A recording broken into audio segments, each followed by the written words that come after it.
In front of me is NUBIA Focus Pro 5G, and today I would like to show you how you can rename it. All you need to do is open Settings and scroll all the way down to tap on About Phone.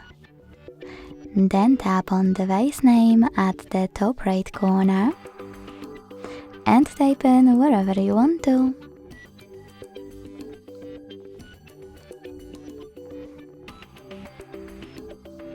When you finish, just hit save.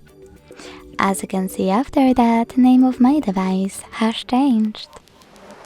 Thanks so much for watching. If you enjoyed this video, smash that like button, comment and subscribe. Bye!